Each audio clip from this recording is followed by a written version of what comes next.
the McCain campaign. You're out there on the bus, Governor Ridge, and you're out there trying to turn this thing around. Why do you think Pennsylvania's become the keystone politically right now? Well, because what John has said and what he stood for his entire political life, his entire life of public service, is very consistent with where most Pennsylvanians are. I mean, I've just, first of all, jot this down. It will be under 400,000 in Philadelphia. Secondly, you take a look at the Northeast, where the vice presidential candidate for the Democrat Party claims to have roots, but his values and priorities, as reflected in his public service career, don't work that well in Scranton and Wilkes-Barre. And then you go down to the southwestern part of the state. We've got a lot of independent thinking Democrats. In spite of the fact they've got a Democrat congressman calling them racists and rednecks, they're pro-life, pro-military, pro-gun. They appreciate the fact that they've been going to church and having the right to bear arms. They're not bitter about anything. They just like what John McCain stands for.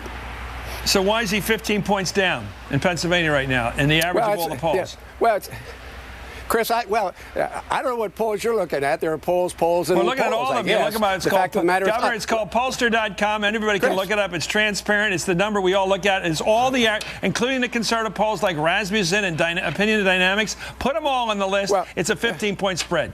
Have you talked about the AP poll that says 44-43? That's one. I mean, have you talked about the average? Yeah, but.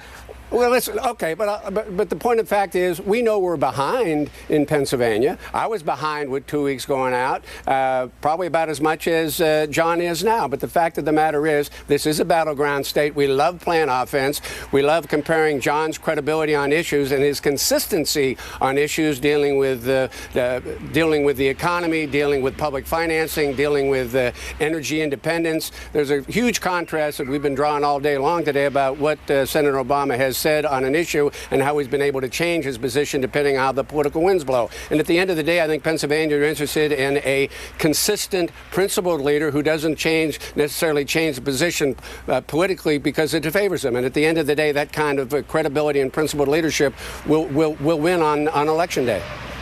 What role will race play? Well, I think you can't deny that there's two edges to it. We've got a significant black population in Pennsylvania, and I suspect very proudly they're going to be marching the polls in record numbers. And you can't deny the fact they're probably, unfortunately, regrettably, sadly, tragically, in the 21st century, we're going to still have some people in this Commonwealth, hopefully not, but probably will be, that may vote against a man because of the color of his skin. By and large, the people that at one point in time, I think even Governor Rendell said racism might play a role in this. By and large, people are going to vote against Senator Obama because he's ill-prepared to be a commander-in-chief. He's been inconsistent in a lot of the messages that he's delivered during the course of the campaign, and their values are different from his. Yeah, I think we all agree that it's a factor. It's a factor on both sides. I think when people stop denying that, we'll move ahead intellectually in this country. Let me ask you, I want to make some news tonight, Governor, my pal, and so I'm going to ask you this question. Does your party, does your candidate, does the Palin-McCain ticket, where I did see all those lawn signs driving up 83 the other day, will you need to carry Pennsylvania to win this thing? Yes. Need it? Yes. Okay, thank you. Yeah, I believe we do. I mean, I think we do.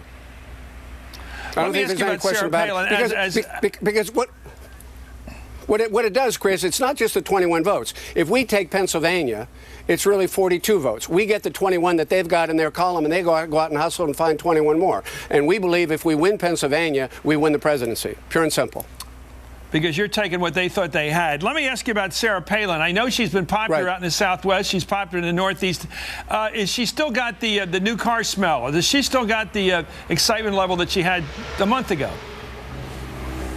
Oh, Chris, when they appeared here in central Pennsylvania, they had about 7,000 people. They could have had 14,000 people. We're having a huge rally for them next week. Yes, there's a certain genuineness and authenticity. I mean, we can talk about who had more experience, who knows more about this issue or that issue, but there's a certain refreshing approach that she's brought.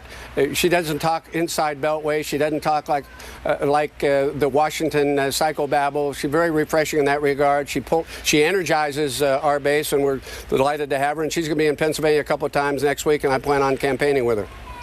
Do you think it's odd that the Republican Party dished out $150,000 to put her in designer clothing when they wanted to, what you call the genuine article? If she's the genuine article, why do you dress her up like she's from the east side of New York?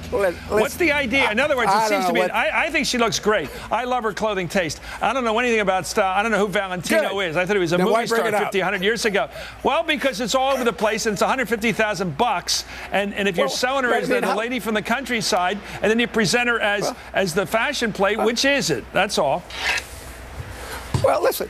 The fact of the matter is, whether she wears designer clothes or not, what difference does it make? And why are we even talking about it? Let's talk about that she was the governor of an energy. She was the governor of an energy state. She had executive experience. Why?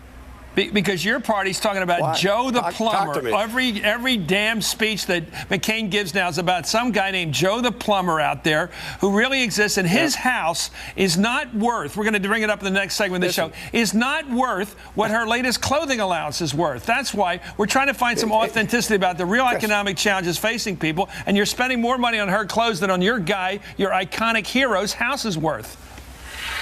That's why. Well, listen, let's Chris, because it's absolutely ridiculous to be having this conversation on national TV. Let's not get into who is spending what on their clothes on either side of the aisle. I dare say if you went digging into closets, perhaps from your candidates, you'd find some pretty expensive clothes. That's immaterial. It's who's going to put the clothes on the backs of the working class Pennsylvanians, that middle class that they talk about, but whose taxes they're going to raise. The only reason is most people would have to take out a mortgage. They'd have to take out a mortgage to dress like her. That's why. I'm kidding. It isn't that important. It's only iconic, just like Joe the plumber. Let's move on. It's another one of these interesting, iconic thoughts that everybody's trying to put in our heads. Thank you, Governor Ridge, for coming on tonight. Joe's the real deal. You ought to listen to him. Thanks, Chris. And the real statement is you got to carry Pennsylvania. That's the news we made tonight. Coming up, McCain versus Bush, a top Republican strategist